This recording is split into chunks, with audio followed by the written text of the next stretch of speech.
This is Floral City. It's a place where you can relax and just be exactly who you are. There are no dress codes here. There's no status quos to stress you out. It's actually like stepping back into yesterday. Trees blowing in the breeze, the flowers on the porch boxes of the historic homes, and our come on in attitude and friendliness make this place of Floral City graceful, laid back, and beautiful. It's a hidden treasure of Florida's nature coast. Here in Floral City, we might be a small town, but we have old things to new things, barbecue to beauty, flowers to fishing, rails to trails, and fine arts to frog legs. We've got just a little bit of everything here in Floral City.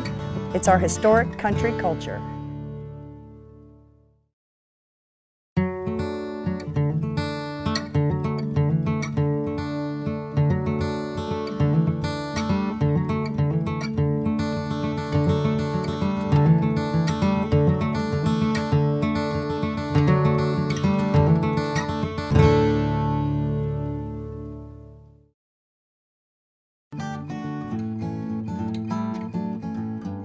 This park was created in collaboration with the county government, Citrus County government. It was dedicated in 2009 at the same time our new library was dedicated. This was an improvement. This is the quality of life improvement that we're looking for in this small community. The photo that you can see of this before the park was put in place gives you an idea of how much of an improvement we have made in this particular part of our downtown area of Floral City. The building that's behind me is the oldest building in this complex of county-owned buildings, and that's the community house. It was built in the 1930s during the Depression. It's made of native limestone that was left over from the era of phosphate mining here in the Floral City area. The library that's just beyond it, as I said, was dedicated in 2009. It's increased in size from 900 square feet to 4,000 square feet. As a result, its membership has increased, I think, fourfold in since the year 2009 when it was dedicated. The building that's to my right is an old fire station that was built in 1962. It became a museum at the same time this park was dedicated in 2009. It belongs to the Floral City Heritage Council, which is a historic preservation society and is very active in the community in preserving the small town feel of old Florida that Floral City really presents to the visitor and to natives that live here in Citrus County.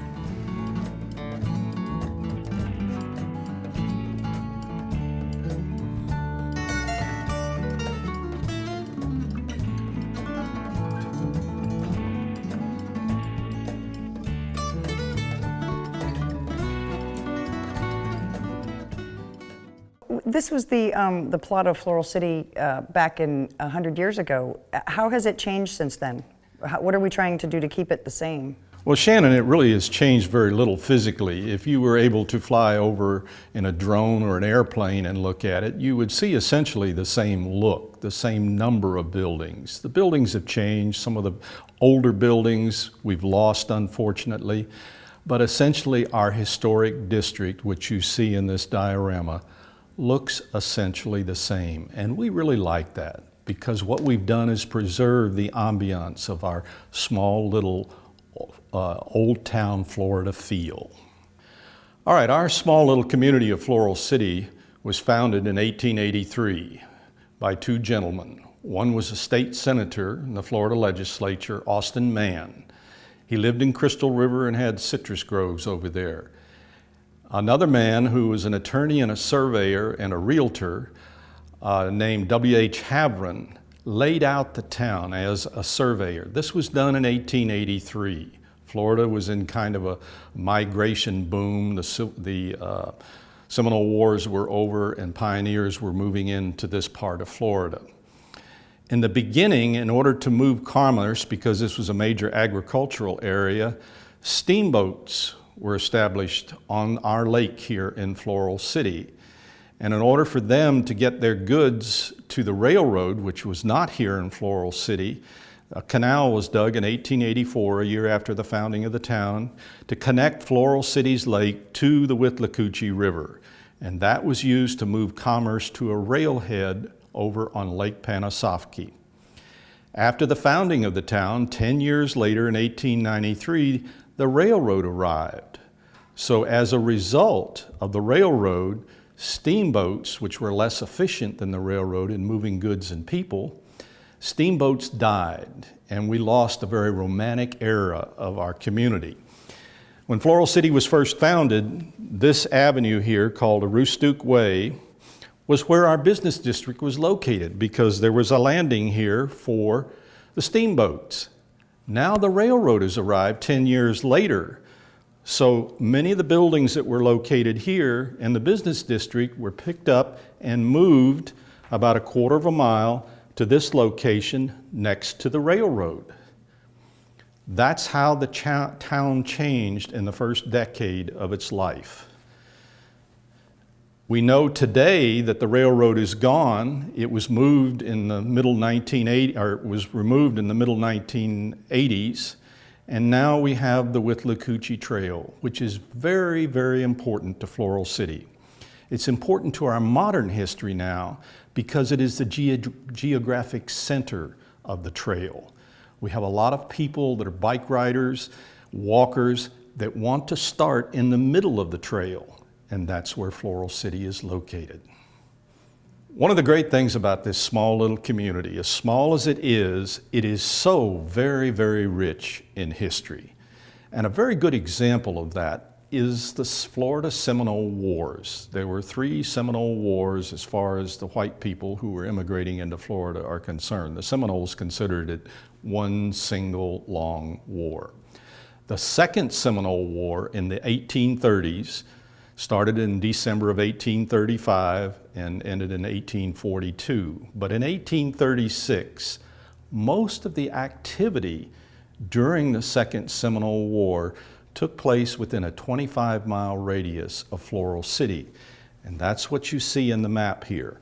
Floral City's located here. These are major battles within that 1 year of 1836. Now this is just a snapshot of the history of Floral City. We had 2 Indian villages here. One was called Tocosti during the time that DeSoto was marching north from Tampa Bay seeking gold. Later, during the period of the Seminole Wars, we had a village located over here where our Baptist church is in that area, and it was known as Chahilihajo, which translated means crazy deer's foot. So we have a very rich history, and this is just one aspect of it. This museum is absolutely, you look at it from the outside, it's kind of like Floral City and a lot of the places here. You look at it from the outside, it doesn't look like a whole lot, it's just a building. But when you walk through those doors, you just enter a whole nother world. The history that the people here in Floral City, Frank Peters and so many others, have preserved this history for us. And it's something to be seen. It's stuff from the past that you can touch and you can see how far we've come. And in a world like today, you need to kind of reach back and feel that stuff and feel what life's all about. Those oaks have survived for over 125 years. The road has become one of the most photographed highways in the state of Florida.